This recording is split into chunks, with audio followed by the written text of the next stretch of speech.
Hello everyone, welcome back to the channel. Today I have a quick and easy tutorial for you using Dollar Tree bandanas.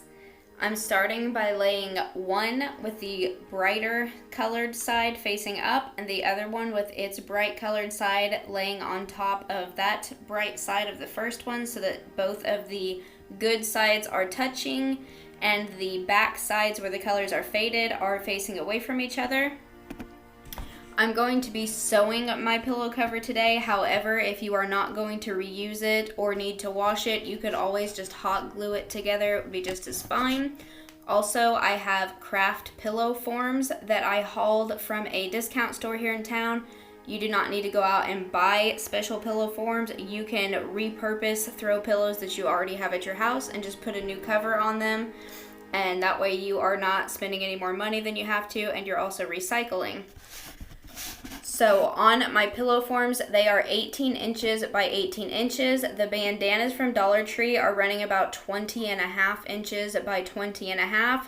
So what I'm going to do is get my measuring tape and measure 18 inches, and I'm going to try to space it evenly from the edges on each side of the bandana, keeping as much of my design as I can. And with these being from Dollar Tree, they are not perfectly squared, so they are not going to line up perfectly on the edges. That is fine. Lay them as close to even as you can get and just use your hand to kind of spread out any wrinkles. I'm just using a regular piece of chalkboard chalk to mark my 18-inch mark, and then I'm going to pin it with my little stick pins. Another thing I will be using for this project is some elastic later on because I am going to close my pillowcase with star-shaped buttons that I have. That is not necessary. If you wanted to put a zipper in, you could put a zipper, although your zipper should go in prior to you sewing your sides and bottom. Otherwise, you could use just standard buttons, and you could sew button holes into the top closure on your pillowcase. I just find with oddly shaped buttons, it's much easier to use little elastic bands to loop around them. So right now I'm just sewing the left and right hand side and the bottom of the pillowcase, leaving the top open, and I'm sewing on that 18-inch mark.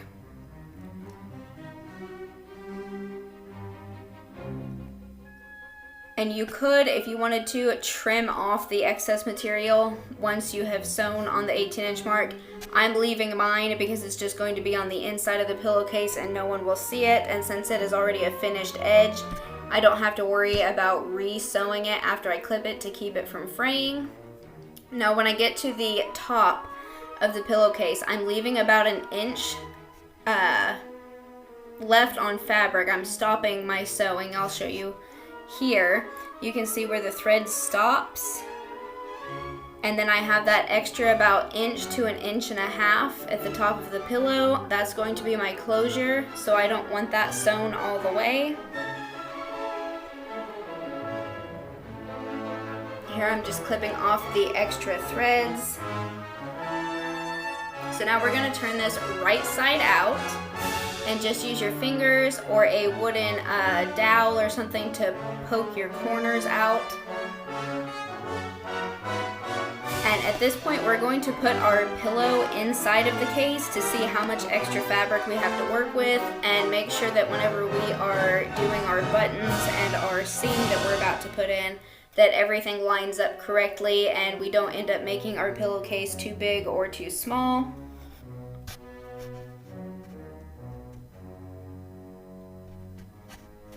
So I'm going to tuck the front bandana down onto the top of the pillow, and I'm going to see how much excess fabric I have on that back little fold of bandana right there.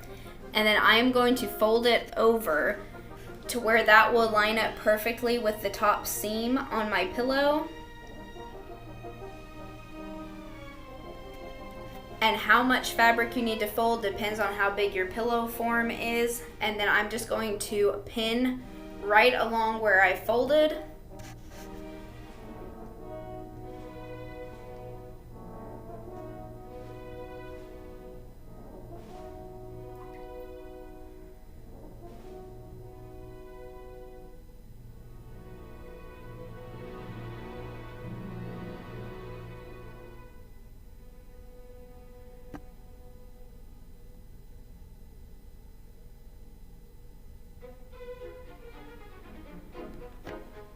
And I do apologize for the lighting in this video. The room where my sewing machine is set up does not have the best lighting, and then I have my window behind it, so when you're actually sitting there sewing, it is nice and bright and you can see, but on camera is not so good.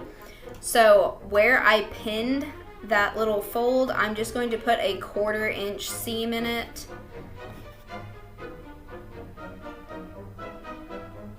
And that is just to hold that fabric in position, folded down like I need it to be. And if you were going to use the method with regular round buttons where you would put button holes into the material, you'll need it doubled over like that for the button holes also. You don't want to sew a buttonhole into just one layer of fabric.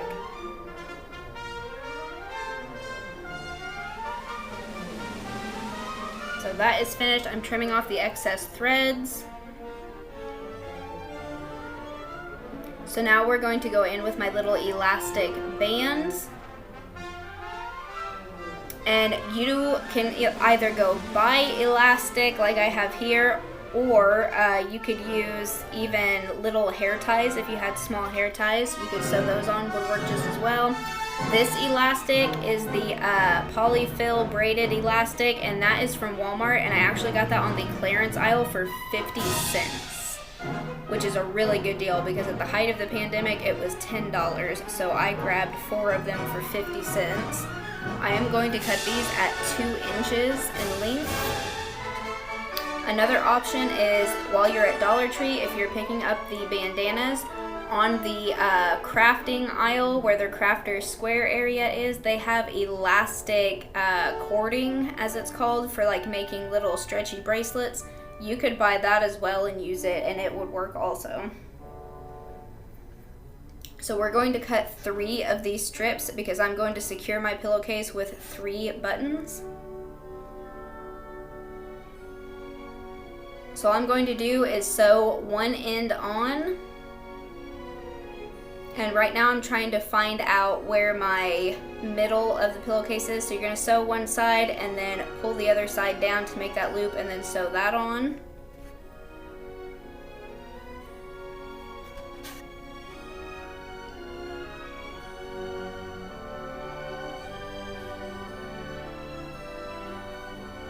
And when you are sewing the elastic, I would do a couple of layers of thread just to hold it on, since it will be tugging on the pillowcase. So that's what it looks like once it's on. I'm going to do my other 2 now. And this is the pillowcase with the elastic bands on it and finished. So now our pillow goes back inside so that we can position our buttons properly, make sure that they are centered and where they need to be, and that they line up with our elastic hoops. So right now I'm deciding how far down the buttons need to be, because you want that piece of bandana that has those loops on it to sort of overlap that front piece of bandana about maybe 1/2 inch. That way you can't see the pillow inside exposed. And that may take a few minutes for you to get adjusted and decide how you feel like it looks best. Of course, my cat Ginger has to be in every video, so you'll see her in the background in my window there.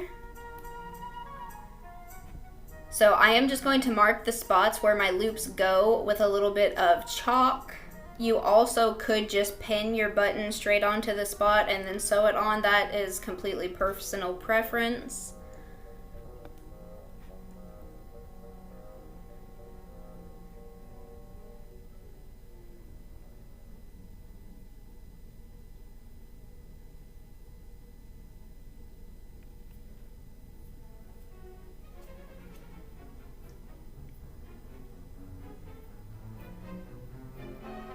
So these buttons are from the Stars and Stripes series. These are from Walmart. I did not get them this year. I picked them up after 4th of July last year, and I only paid 50 cents for them as well. They come in a 2-pack.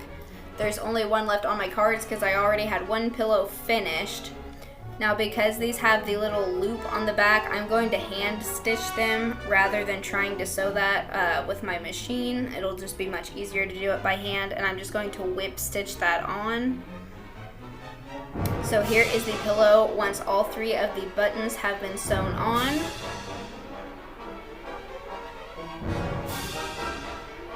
There they are at the top for our closure, and since we have the 2 different sides to the pillow and everything is sealed on all sides, this is reversible, so you can flip it around. And this is the final product of both of my pillows. I've just flipped each of them around to show all the different ways that I could possibly arrange them. They look super cute outside on my bench. And I'm glad that I chose just to do a pillowcase rather than cover the whole pillow, because now I can make new cases and just swap them out for each holiday. If you enjoyed this video, please give it a big thumbs up and subscribe. If you try this, show me in the comments down below, let me know how it went, and we will see you guys in the next video.